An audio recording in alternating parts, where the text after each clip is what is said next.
Greetings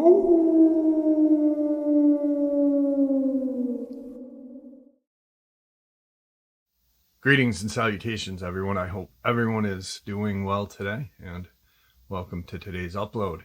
Before we get into it, a couple links, but also a quick reminder. Tonight is Saturday Nightmares live from New York, our live stream, 12 a.m. Eastern Standard Time. I hope to see you all there.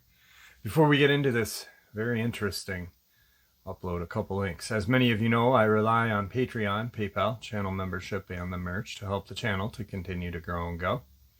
Links to Patreon, PayPal, and channel membership is in the description below, the merch displayed directly under the video. Also, Dogman Frightening Encounters, Volume 1 through 3, the audiobook versions. They were written and researched by Tom Lyons, narrated and produced by me, Jeff Nadolny. Those audiobooks are available on Audible, Amazon, and iTunes, links to which are also in the description as well. And finally, last but definitely not least, if you'd really like to help support the channel to continue to grow and go, simply subscribe. It doesn't cost you a cent. Click that like button. It takes half a second. If you don't want to miss out on any of the informative uploads I put out daily, click that bell icon, and folks, please leave a comment. Why? Well, because all of these things really do help the channel to continue to grow and go. And folks, they definitely do matter. Now, everyone, I have taken far too much of your time. Let's jump in to today's upload, shall we? Hey Jeff, my name is LS, and you can share this if you'd like, even though it isn't exciting and long. I'm 36 now. At the time my sighting happened, I'm thinking it was about 12 to 14 years ago, my dad had the sighting with me. He has since passed, and I live in my old childhood home, now where the sighting occurred. So it's late one night, around 2 in the morning. I happened to be staying with my dad that night. We were both awoken by what sounded like an infant newborn screaming at the top of their lungs. Only the sound we heard also literally vibrated our insides. It was so loud it should have hurt our ears, but somehow it didn't. We could tell the sound was coming from the shed behind the house, where we parked the tractor and one of his trucks. We stood at the back door, scared, whispering to each other what we thought it could be. Sound never stops, mind you. It had been about 5 minutes at this point since we first awoke. We turn on the floodlight on the back of the house. The noise keeps going. We finally work up the nerve to step out onto the deck, with me and him both, 12-gauge shotguns, double-aught buck, aimed toward the shed. Soon as we step out, the noise stops. About 10 seconds after we step out, something absolutely massive and pitch black in color bounds from the shed into the woods in about 3 or 4 leaps. Now the woods are at least 45 to 50 yards from the shed. It was so fast it seemed unnatural. Also, we made out that the front stood higher than the rear of the animal. It stayed on all fours the whole time we saw it. It did have a medium-length tail. Didn't see the eyes. It moved so fast it was unreal and didn't make out much. And I live in the woods, so it's dark even with a floodlight in Clark County, Alabama. I can tell you this, it was no black bear. I've seen them. This thing was massive. It was no panther. Again, way too big. Also, I don't know Bigfoot running on all fours, so I'm thinking Dogman. I also hear massive, deep howling from the woods. It was not a coyote. I've been around them my whole life and know what they sound like. I still hear the howling to this day at night, deep in the woods. It sounds massive. I also hear weird ape canine sounds in the woods. Also, paranormal things have happened around here. Anyway, that's my one time I actually saw this creature. I hear it several times a year, though. Thanks for your time. Also, I found big canine tracks. I'm adding this a few days later. My dad and I, before we went out, stood there and tried our best to try to think of what it could be. So many things went through our minds as we stood there whispering to each other and listening to this god-awful sound. It should have been deafening, but it wasn't. Like I said, it literally vibrated our insides. So weird and hard to explain. didn't hurt though. It actually felt kind of relaxing in a very weird way.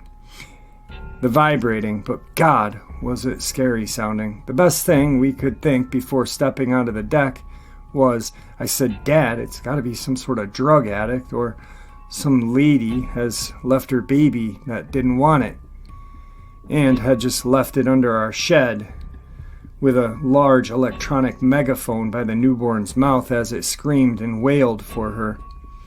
The closest thing I could think of it sounding like. Dad agreed, and we stepped out, even though we both knew it was not a human baby. Today's second subscriber, Alabama Encounter. Hello, Jeff. I was born and raised in the small town of Thomasville, Alabama, and I've lived there my entire life.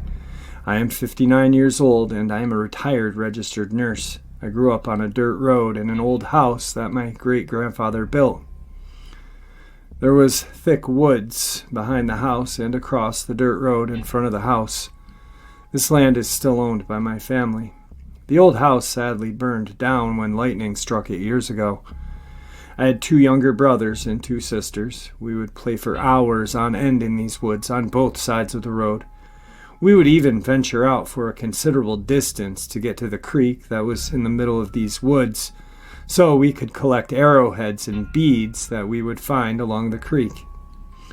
One summery day, all of us and 2 of my cousins were playing hide and seek across the road at the edge of the somewhat woods.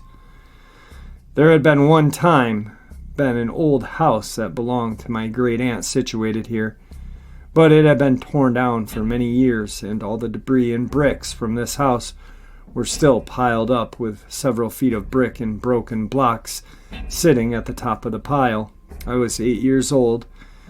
I was it, and I had counted to 50 while all the children hid.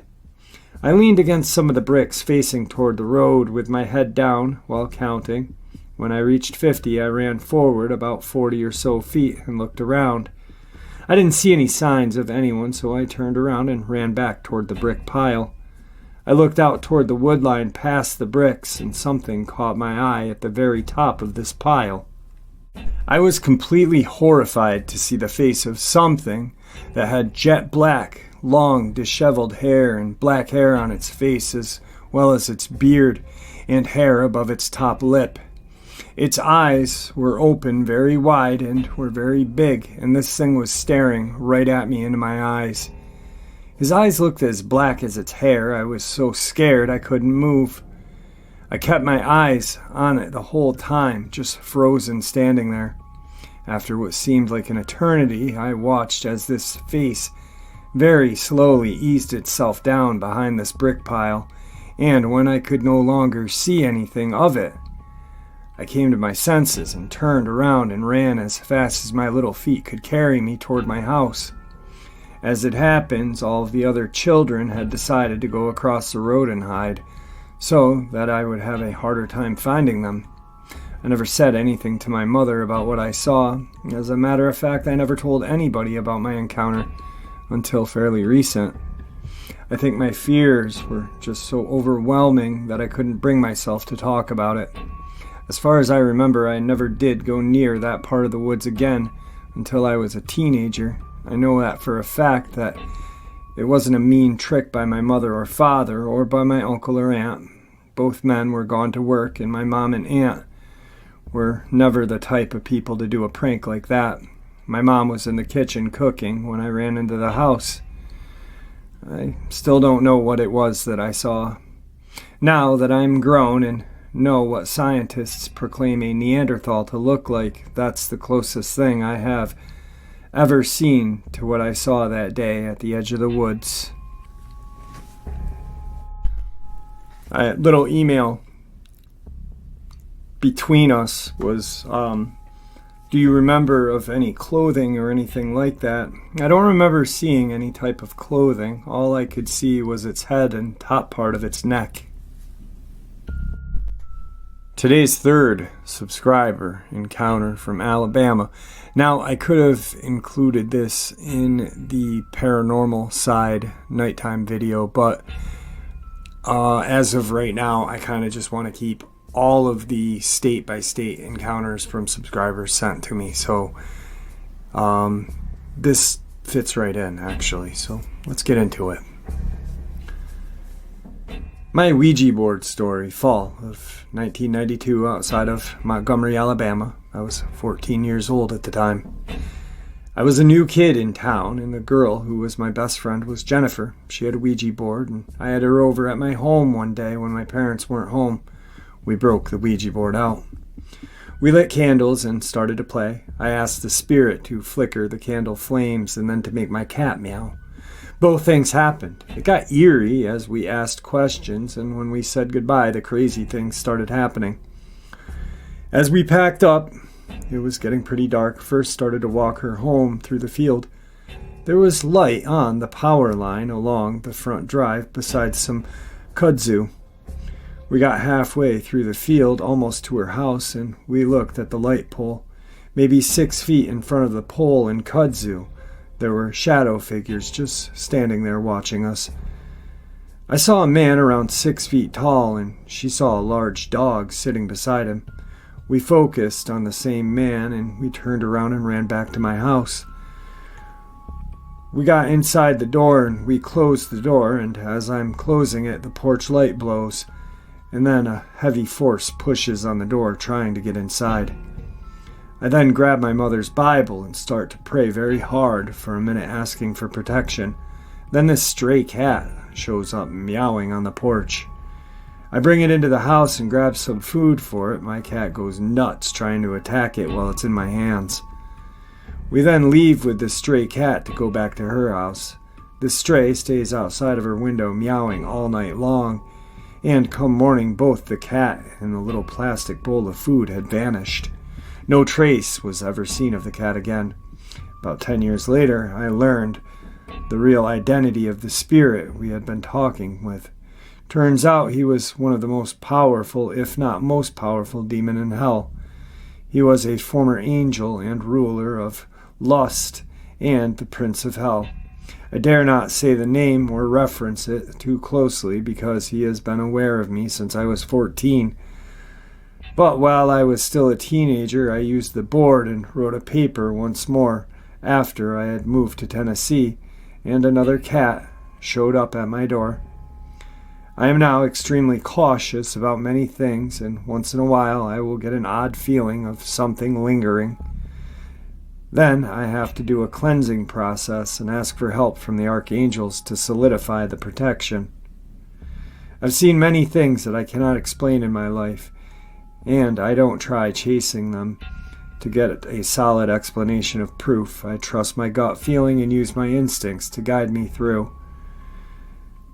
I don't do any ghost hunting because things are attracted to me because of the contact I had made so long ago. Today's fourth subscriber Alabama encounter. I want to tell you a little bit about myself and the circumstances around my encounter. My real name is Redacted. My dad's name was Redacted.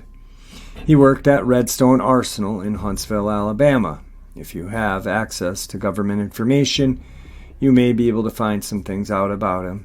I myself have tried to find out info on him, but it always leads to dead ends. If you do find out exactly what he did, you don't have to disclose the information, just wanted to give you tangibles to work with. We moved from Huntsville to Arab, Alabama. My mom's name was Redacted. She died when I was 5. My dad hired a housekeeper. I only remember her as Miss Katie. We then moved from Arab to Union Grove. My dad couldn't stay in the home my mom died at. Please do not use real names. I trust you, Jeffrey, with this information because I've watched your channel for some time now, and you've always respected anonymity of those who asked. I have watched you because I wanted to know if anyone out there has ever experienced similar events, as I did. Also, I have not told my story to many less than 10. My children and their spouses know about it, and recently I told my sister.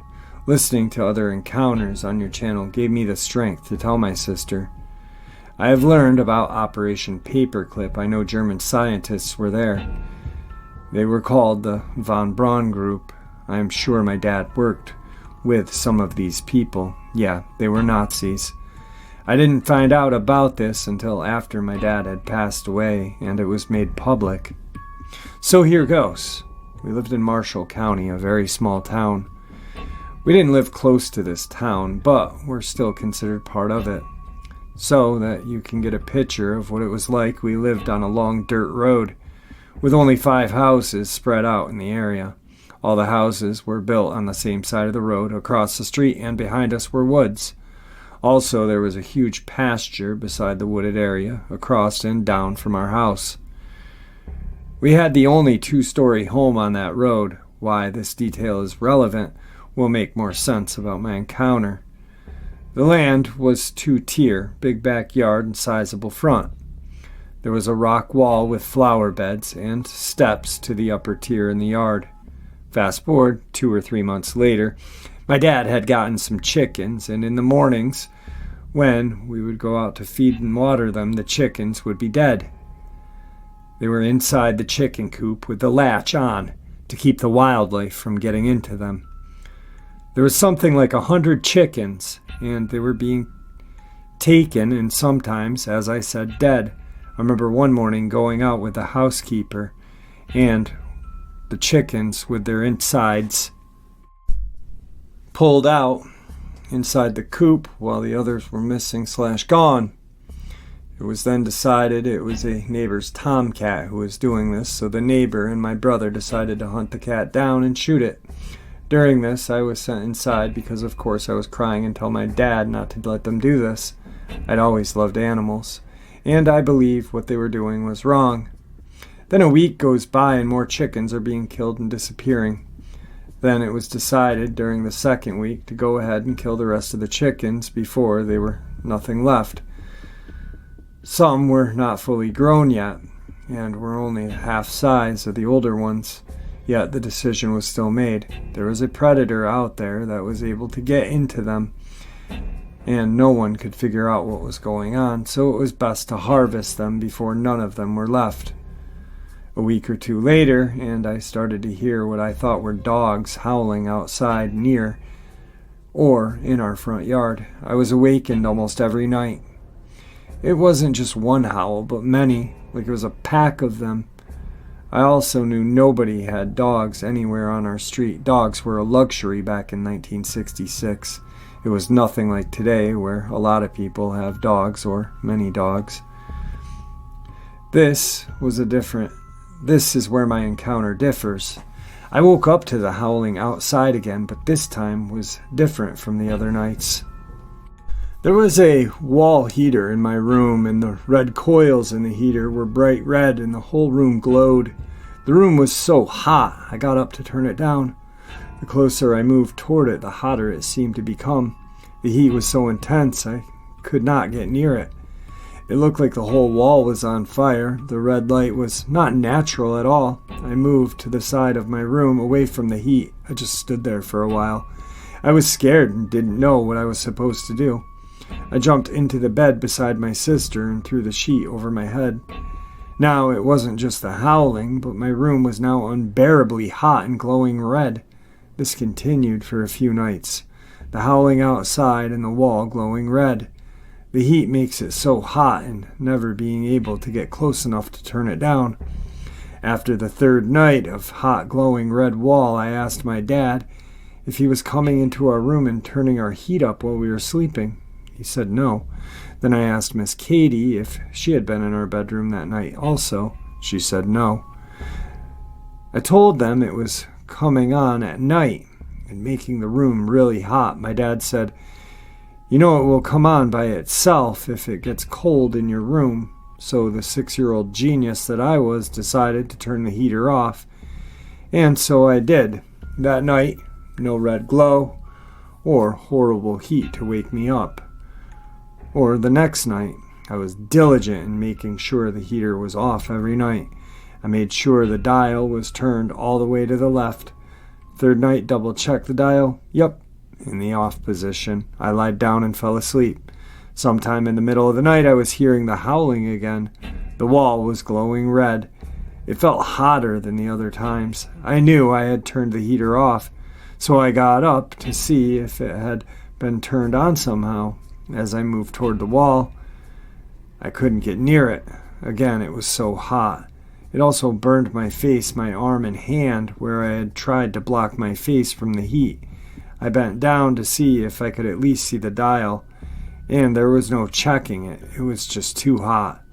The howling seemed to grow louder. It sounded like it was right outside my window. I saw movement. In the window, I started to straighten back up. The curtains were only partially open. I couldn't move. I was so scared. So I tilted my head a little to the side so I could see if something was really by our window. As I leaned closer, I thought it was probably just my reflection. Then the yellow eyes were visible, and the teeth, very large teeth. I could see its claws resting on the outside windowsill. Its ears were like those of a shepherd dog, but more pointy. It seemed like we were looking at each other for a very long time. What caused me to run was he seemed to smile at me. It was not a smile that was a, "Hey, nice to meet you." It was as if he was letting me know he had seen me, and he knew I had seen him. I then ran to the side of my bed, covered myself completely, and peeked out. He was still standing there in the window. His head seemed to be turned slightly, as if he was trying to peek over at me. As I was still looking at it, I started looking around my room. There was now a red grid. It was completely surrounded all four walls of our room. At the time, I thought it was the red fence. It also overlaid the glowing red wall. At first, I thought it was part of the red glow, that I was going to be cooked.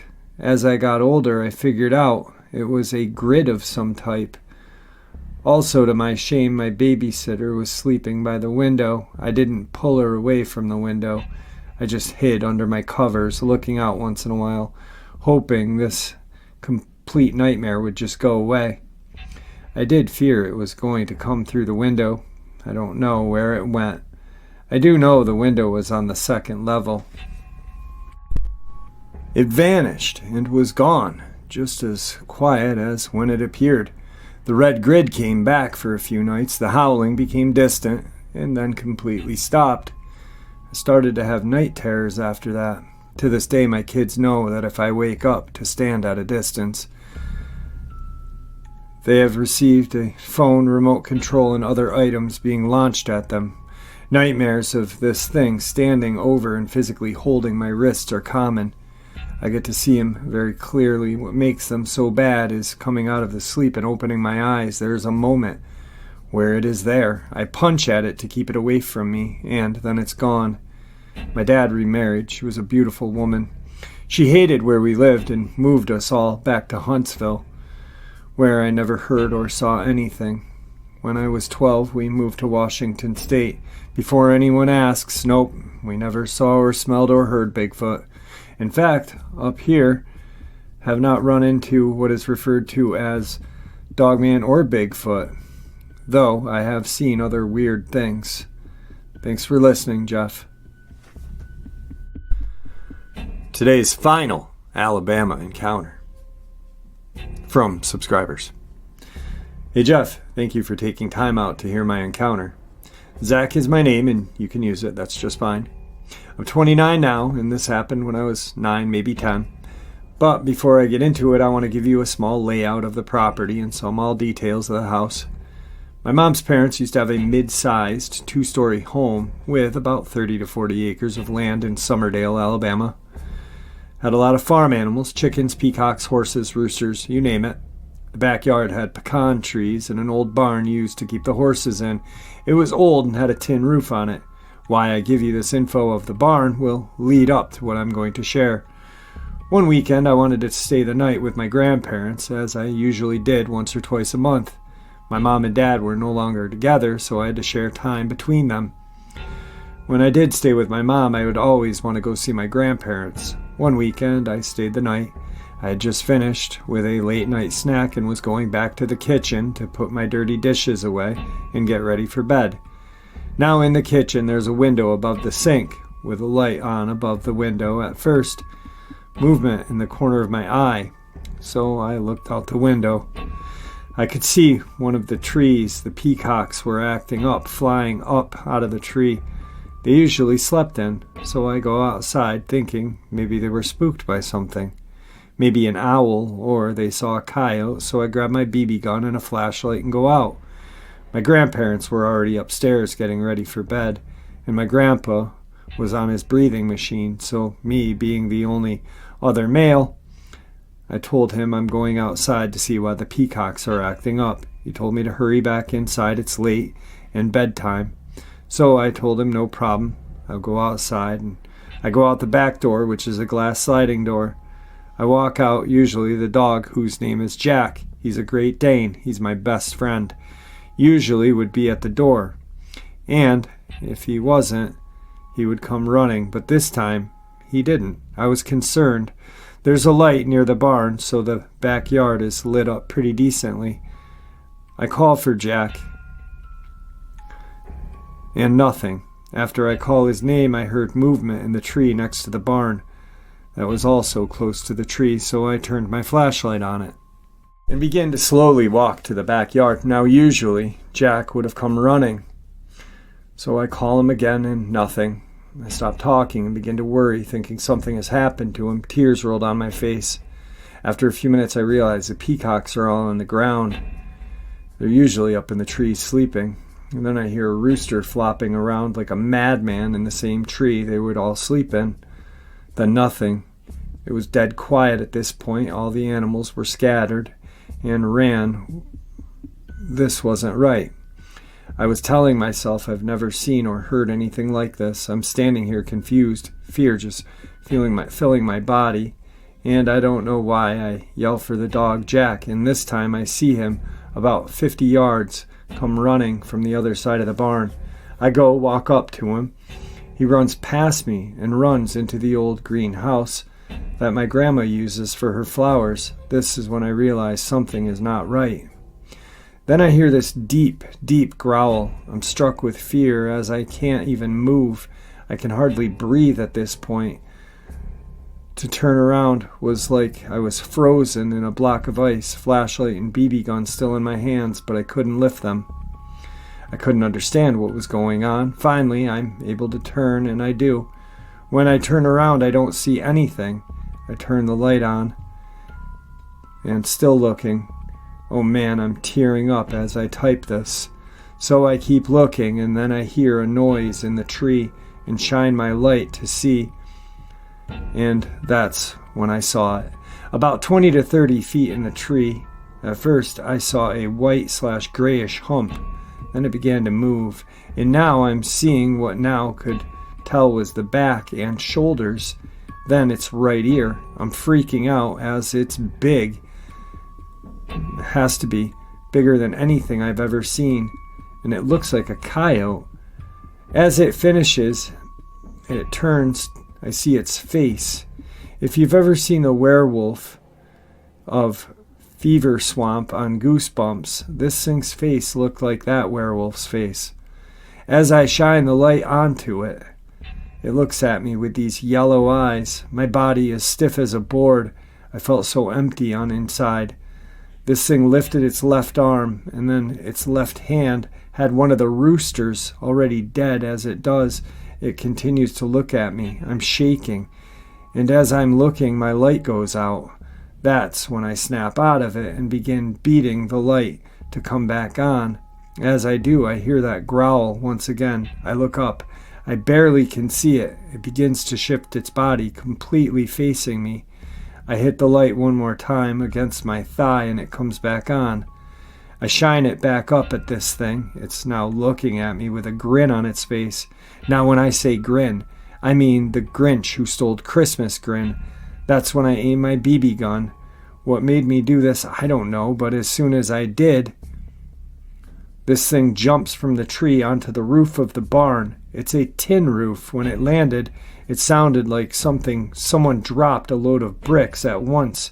Just this big, god-awful boom. Then it hits the ground, and at this point, there's nothing. I'm shining my light all around. I'm frozen in fear as I want to walk closer to look, but I can't.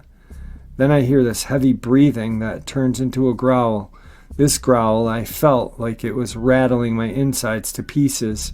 I'm shining my light all around the barn, through the doorway, to the rooftop, and I can't see it, but that's when I shine it to the side of the barn that's straight in front of me, and that's when I see this thing's left hand and left side of its face just looking at me.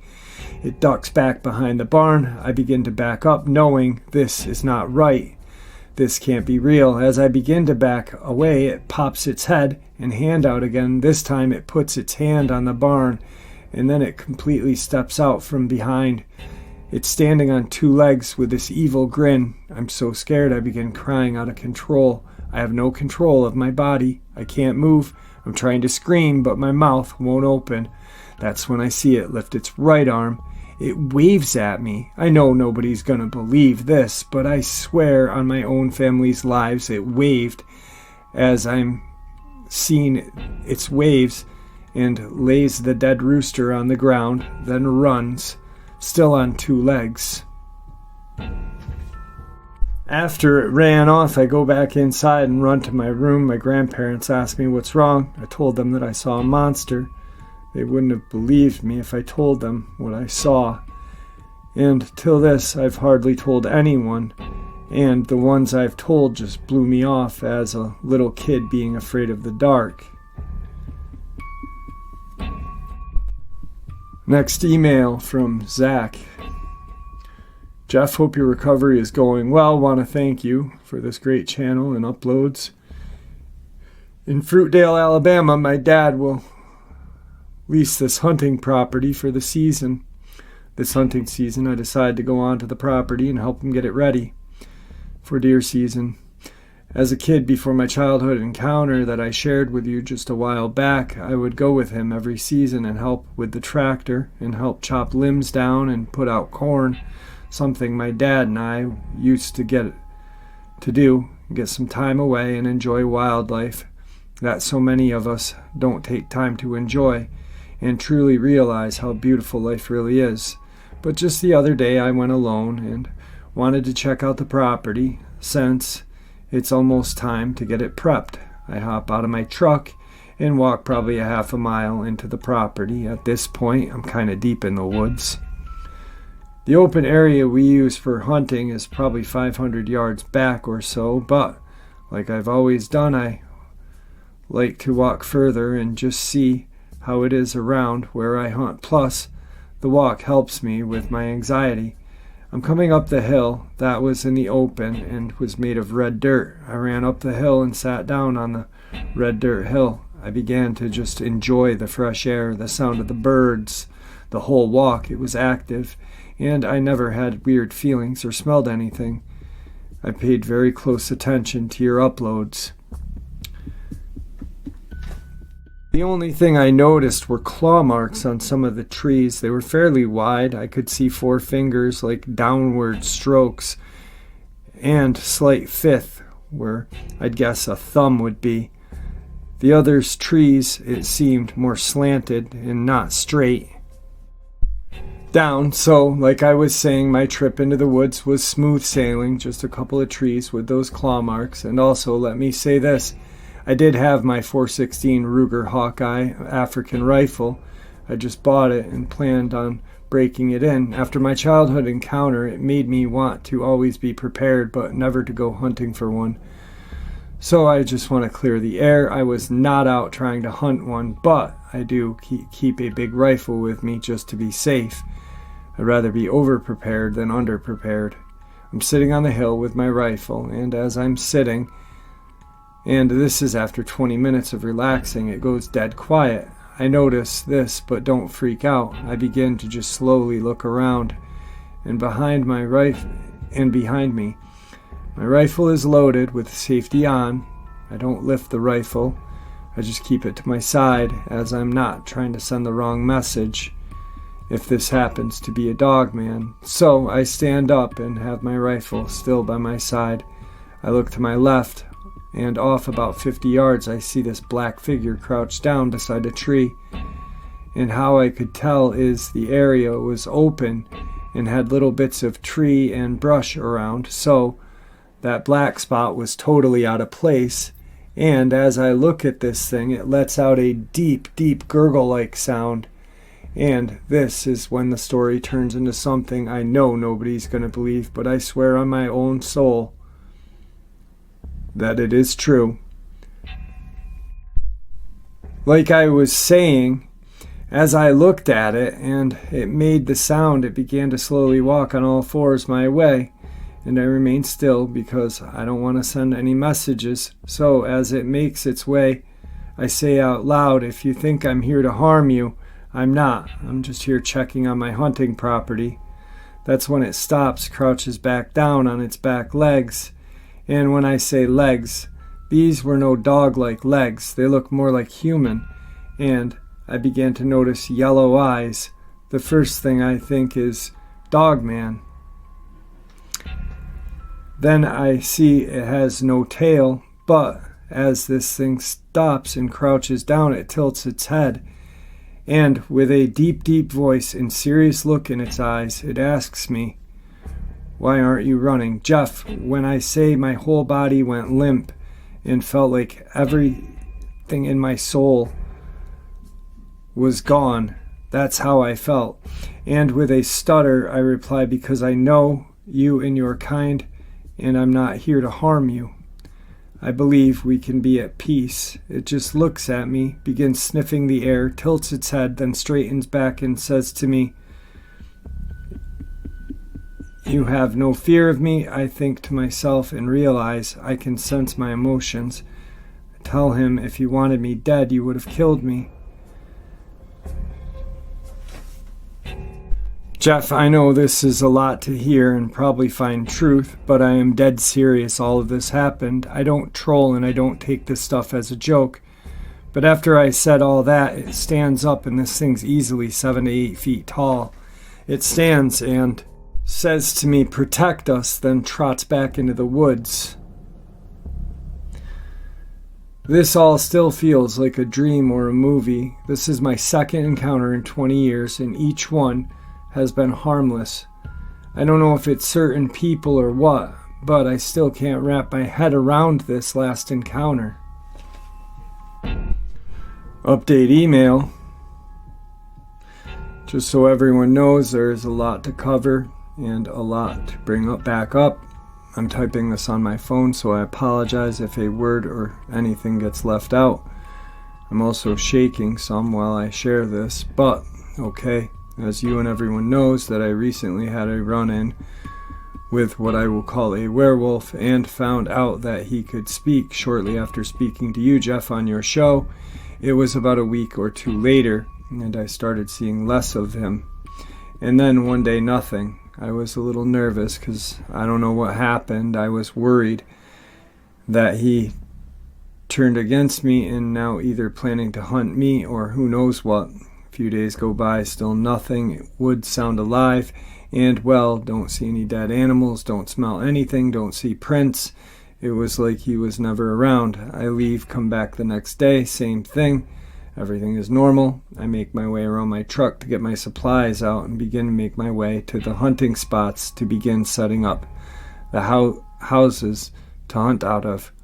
My dad and I built them, and once we built them, we bring them, set them up. On this day, I was alone, drove my truck to the spot, and backed the truck up to the post holes. That way I could drop them right in with the truck helping me hold the house up. After 20 minutes of hell getting the house set up and in the holes, I sit on the tailgate of my truck and catch a breather, sitting there about sweating and chugging some water like it was no tomorrow. I notice how quiet it is. I look around. I don't see or hear anything. Based off of my previous experiences, I'm thinking, okay, maybe something's back. So I look around with caution. I didn't have my .416 with me this time. All I had was my AR-15. Because of how crazy things have gotten in the world, I only had it for safety reasons. But, as I was saying, I was looking around and couldn't see anything. That's when I gradually began to smell a strong odor of dead animal wet dog. Now I know what people mean by what the odor smell. is, because it's bad. But as I said, I smelt that odor, kept looking around. I couldn't see anything or hear anything. But then it dawned on me that, hey, people said Dogman have a smell, and right when I have that thought in my mind, I hear a faint growl noise coming from my rear. At this point, that's all behind me is the house I had just put up, and then woods. I turn around, duck down, and squat so I can look past the house and see if anything's behind it in the woods, and that's when I see a big lab gold coat colored German Shepherd head halfway sticking out from the tree. Soon as I saw it, it ducked behind the tree. I'm thinking to myself, that's not the creature I saw before. That don't even look like him. What is that? I looked nothing like him or the one I saw as a child, so I stay in the crouched position, staying focused on that one spot. Then I hear a sound from my left. Now to my left is nothing but a small open field. Because of my angle and direction I'm already facing, there's probably about 200 yards of open field. On my right is a trail leading out of the open area. Nothing but woods. Because how I was set up, I was at an angle that was facing more right than left, so I could get a clear all-around view of the open field. So I wanted to kind of clear that up and help understand the layout. But as I heard the noise and looked to my left, I saw a black spot crouch down on all fours, trying to stay low to the ground. And as soon as I saw it, it stopped moving, and then the one in the woods began to growl. And this time, even louder. I began thinking really fast in my head that I need to stay calm and remember how to use my instincts. Half my family comes from military background, and they taught me a lot. And one is to always keep your head up, mind clear, and swallow my fear. But as this one growled, I turned my eyes to it, quickly adjust back on the other. That's when I catch it making again. And at this point, I know what's going on, but my gun is in the truck in the back seat. But I remember that my windows are open and that if I hop out of the bed, they're going to pounce. So I stay as calm, still crouched down. My truck is lifted, so I am fairly decent off the ground. So it would take me 1 or 2 extra seconds if I hop down. And I knew that I couldn't waste a second if I'm going to make a move at this moment. I knew it was going to take the training I had been given and taught myself. I'm on the bed of the truck trying to plan this out. The one from behind the tree steps out and looks at me with a grin. It seems we are only 25 yards apart. It's not very far, and yes, it's definitely a male, if you know what I mean. As it steps out, it goes from a grin to making a growling noise again, then it darts to my right through a small patch of trees, crosses the trail into the other tree line. Now they are on my left and right at this point, so I look back at the other one, and it's now moved more in the middle of the field and more in front of the truck. At this point, still staying low to the ground, I'm confused. Not knowing what's going on, I begin to hear movement to my left. Same one that just went into the woods. As I look to my left, the one in front of me stands up and makes a loud growl howl noise and runs in my direction. As soon as it begins to run straight at me, I slide across the top of my truck into the passenger seat. Because like I said, the windows were open, keys are still in the ignition. I crank it enough to power the windows to roll them up. By the time I had the windows halfway up, the one running was at my hood of the truck. This thing cleared 100 yards easily within seconds, enough to where I didn't even get my windows completely rolled up. It just stops and puts its hand/paw on the hood of my truck. This is early afternoon, so I'm getting a clear as day look at this thing. Wasn't bulky, it was lean. This one had a dark brown color to it. The other one had a golden brownish color, like a lab. Golden tannish color fur, wasn't thick. The face like a mixture of a German Shepherd/wolf, if that makes any sense. The hands were more like paws and hands mixed together. As it stood there, it started sniffing the air, looking around. Then it turns its head to the right, which is my left, and here comes the other one walking on all fours. I look down into the floorboard, grab my AR, look back up. And as soon as I look up, it's looking at me, and the look in its eyes are like, I don't know what you just did, but I'm about to find out. That's when I pull the charging handle. As soon as I do this, it lets out a growl, hauls to my passenger side window quarter, and shoves its face into the window. As soon as this one does that, the other one comes from behind and smacks the quarter window and sends cracks all through it. And the one in front of me raises its arms to swing at the window. That's when I let off 2 shots at this thing. I hit it because it let out this god-awful scream yelp sound, and the other must have ran because I turned back and it was gone. Jeff, I don't know, but all this started happening as soon as the first creature, the one I nicknamed Buddy, left. I don't know where he is, but I wish he was back. Since then, I haven't been back, but recently I was at a gas station not too far from my property, and while I was getting a drink, I noticed an older Native American. He would always stare at me, not creepy looking really, but would just have a smile on his face. He finishes getting his stuff and goes out to the checkout line. I finish what I'm getting, then make my way to the line. I'm feeling like I know him, but I've seen him before. He goes and walks out and turns his head, then does this tilt like to say hello, but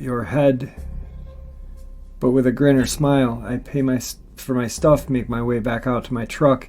Now, just to make it clear, this is probably 3 weeks after the Dogman nightmare and probably 4 weeks since I saw the first one that I nicknamed Buddy.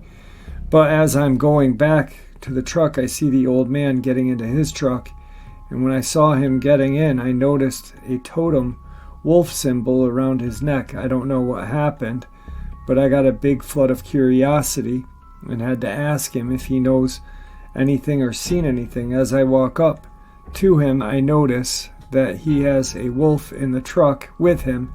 It was a beautiful timber wolf. He sees me walk up. I wave and say hello. He says, "Hello, young man." I introduce myself to him.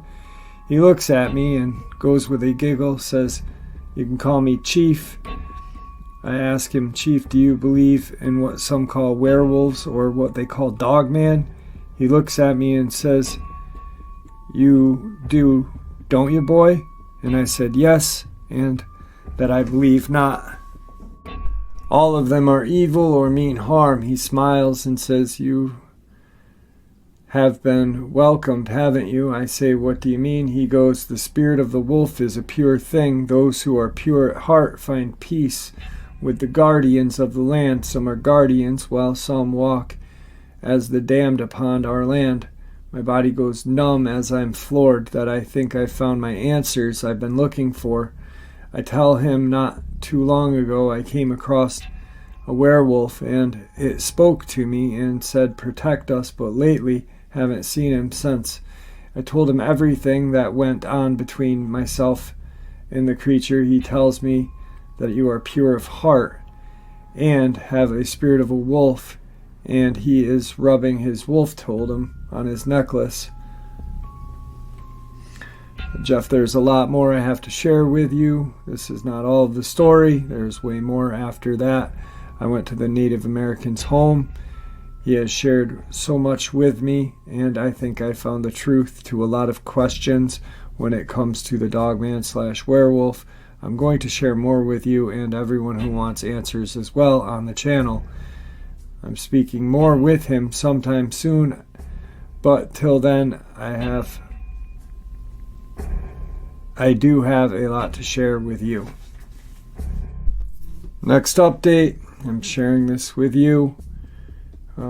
Jeff, as much as I do have to share, I would like to talk on your channel. I really would, but I'm going to share this with you. But 2 weeks ago, I decided to hit up my friend, who I haven't seen in about a month. I give him a call and ask how he's been, and if he's got some time to hang out. He tells me, "Sure, man, head over." I pull up, get out, we shake hands, walk into his house and sit down, begin to chit-chat with one another. and ask if he asks if I want a cold one. I tell him, I don't really drink. He laughs and says, "You still don't care about the old cold one, do you?" I said, "Nope, party days drained me of that." He laughs and says, "Yeah, you were one for knowing how to party back then." So after the BS around, we walk out to his backyard. His backyard's big, at least 200 yards, just going straight back and probably over 50 yards wide. And off to the right, when walking out his back door, about 40 yards, is his workshop. And then to the left, off further down, is his barn. It's a mid-sized, nothing big, just enough room for a few horses, which he only has one. Further down at the end of his yard is his fenced off region where he keeps his horse when he lets him out. Now, the reason why I give you this info is to help give an image of the layout to the story I'm going to share with you and your listeners. So we're on the back porch. He has a Great Dane named Rebel. Beautiful and huge. We're hanging out on the back porch, and he asks me, really quick, guys, I'm not making the mistakes when I'm reading this. He's using talk text, so it is discombobulated. So I apologize right now when I said before, but then I quickly realized that it was beautiful. That wasn't my mistake. It wasn't his either, really, because he's using talk text, but I just wanted to clear that up. He has a Great Dane named Rebel. Beautiful and huge. We're hanging out on the back porch, and asks me if I didn't mind if I let Rebel out because he was on the back screen door wanting to be let out. I tell him sure. So I let Rebel out, and he does his normal thing, runs into the yard, does his business. We're still standing there talking. That's when this big dog is frozen in place, looking down toward the end of the yard where his horse is, and begins to bark. And my friend names I'm not going to give out for privacy reasons, but we'll just call him Joe. I say, "Joe, what you got around here that got Rebel all hyped up?" Because usually Rebel is chill and not this hyped up. He tells me, "Man, I had to run off damn coyote the other day, or a few of them." And I go, "Coyotes? Since when?" He says, "The other day." He says, "A couple black figures kind of halfway out the tree line sniffing the ground, and I had to get the gun and shoot off a warning shot." I go, "Did you get a good look at them?"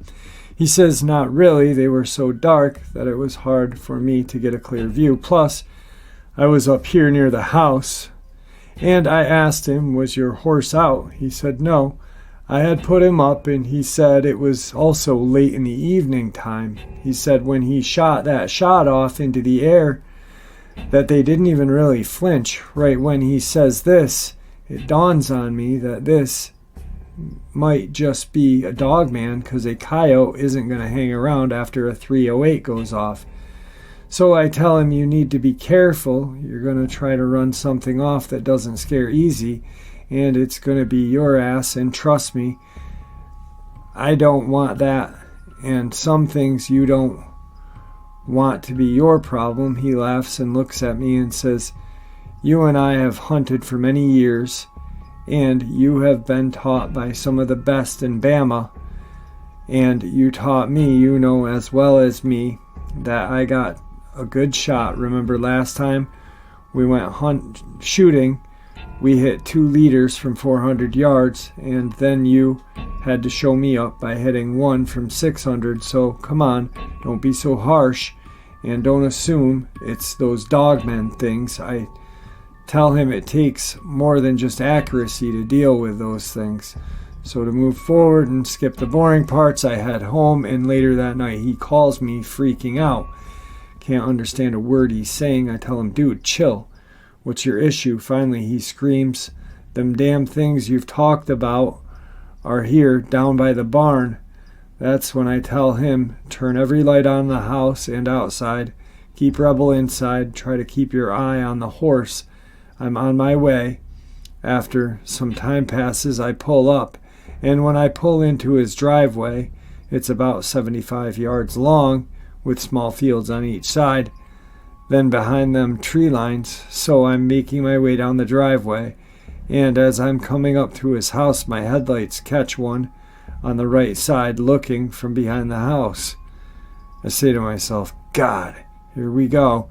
So I pull up as close to the front door as I can. I get in my truck and his front door close as possible in case we have to leave and none of us have to run out in the open. So I swing my truck around to where my driver's side door is facing straight at his front door and his porch is right there. Quickly unload my 3 rifles I brought with me, my 7mm Weatherby, my 340 Weatherby, and my 416 Ruger. I have a 357, but the 340 has more velocity. Yes, bullet grain is smaller, but if anyone knows Weatherbys, especially the Mark 5s, you can't go wrong, especially with velocity. So I unload the truck, guns laid on the kitchen table. My friend is on the couch, white as a sheet of paper, shaking out of control. As soon as I go to try to say something, I hear a loud boom on the back side of the house. Joe then flips out and yells, "Get away from me." I've never seen a side of him like this. I grab his shirt and say, "Joe, you gotta have a grip, man. I know you're scared, I understand, but if you want to get out of this, you're going to have to get a grip best you can and clear your head. Listen to me and we'll make it out of here.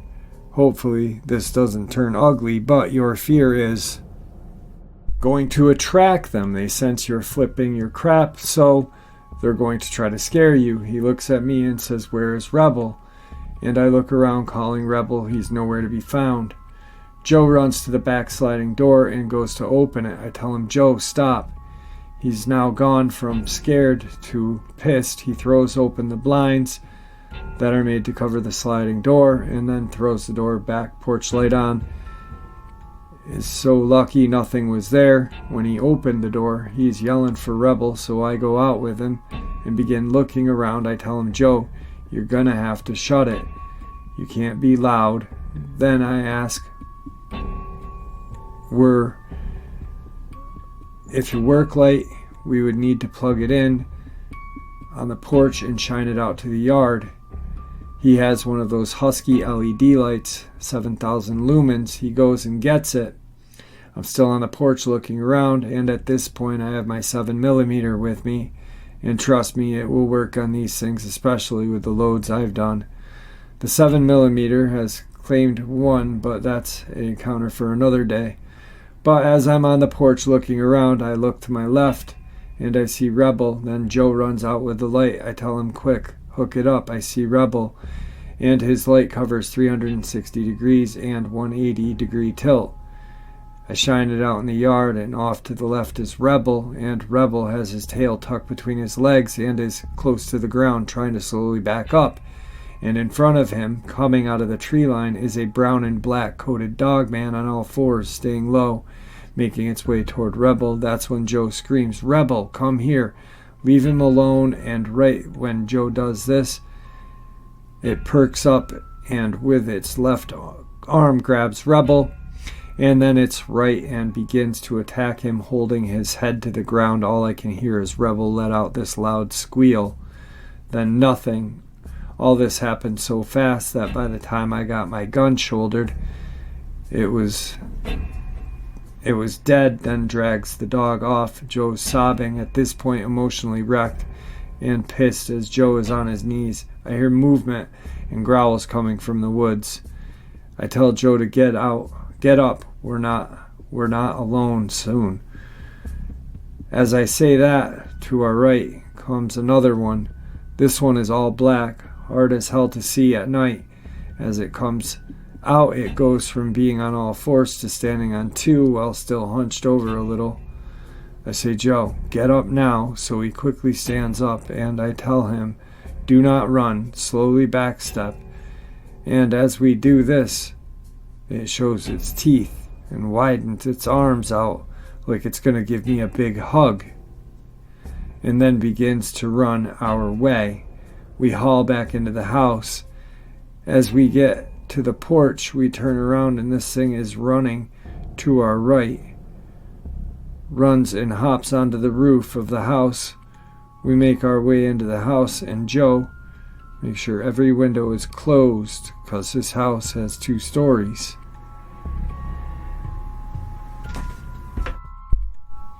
When I say this thing ran up onto the roof, I mean it did it like it was a daily routine for it.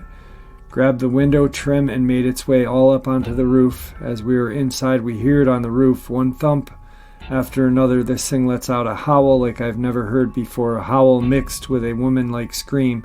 I don't know how else to describe it, and then howls followed with it. We run to the window that's in the kitchen that's facing more toward the driveway than the woods on the other side of it. What we see is 3 more sets of reddish eyes, like a glare kind of red that's faint. Then they split up going in different directions, 1 behind the house, 2 in the front. As it happens, I tell Joe, grab one of the guns. They're trying to flank us. We are probably in for a long night. He's freaking out, saying, don't we need to call the law? And I look at him and say, no, just listen to me. We'll get through this. Just remember, aim for the head and neck area and don't shoot unless we have to make every shot count. As we are sitting in the living room, they begin to bang on all sides of the house, and the one on the roof ran its way back side of the house according to the sounds from the roof. I catch a dark shadow move past the window in the living room. Then the doorknob begins to move, and guess what? The door was left unlocked. Joe runs for the door. The door begins to open. As it opens, I run and dive into the door and slam it shut. We get it shut. The door got open a quarter of the way. I said the whole right side of this thing and quickly lock it. I'm locking it. I hear the deep breathing and gurgling noise. As I'm listening to this, it drags its nails on the door. I swear I hear this thing speak, 'cause I could hear die behind all the deep breathing and gargling noises it was making. That's when I get this overwhelming deep gut feeling of fear. Fear I've never felt before. That's when a big slam against the door happens. It hit the door so hard, it made a spider web crack in certain areas of the door. Then another smack comes from the window in the kitchen. That's when Joe runs to the window, opens the blind. The brown one was all face in the window. Out of fear, Joe aims the gun. I yell, don't. Before I know it, he fires the gun. All I hear is a yell, howl, like no kind of sound. I tell him, Joe, what's wrong with you? You get any of their scent of the house, you're good as dead. So now, thanks to Joe, we have a window that's open, and now I'm waiting for these things to come in. I grab the flashlight and shine it at the window. I can hear one of them hit. I can hear the one that he hit gasping for air. As I make it to the window, I shine it down at the ground. About 15 to 20 yards is a Dogman slowly making its way back into the woods, with the others right there with it. The others look back with pure evil at this point. I knew we were going to die. My ears are ringing so bad I can't focus. And as they look, him and me, one grabs the dying one. They begin to make their way to the woods. The other 2 are about to make a move, so I take aim at one with my 7mm, shoot it dead in its left eye, drops the other, runs off to the back of the house, down the yard, and off into the woods. This Dogman makes 2 with my 7mm. Don't think for a second I'm proud of this, because I'm not, and if anyone thinks I'm going to take a picture of all of this, you're mistaken. Why, so agents can head here and take me and my friend out? I think you guys are nuts. No recordings or pictures will be taken. But I will say this, if your rats don't get taken care of, then I sure won't mind cleaning up your mess. All right, folks, I hope that you all enjoyed this upload as much as I enjoyed sharing it with you. I'd like to thank you all for supporting the channel. It is your support, after all, that helps the channel to continue to grow and go. And honestly, what makes it a place where people can share their experiences, ideas, and theories judgment and ridicule free, just simply treated with the respect that we all deserve. Thank you. Stay safe, happy, healthy, and ever vigilant, keeping an eye on our children, pets, family, and friends. These creatures are real. They are out there and dangerous. Share this information with those you love and care about, and it may just help save their lives someday. Until next time, never stop asking questions, never stop searching for answers, and God bless.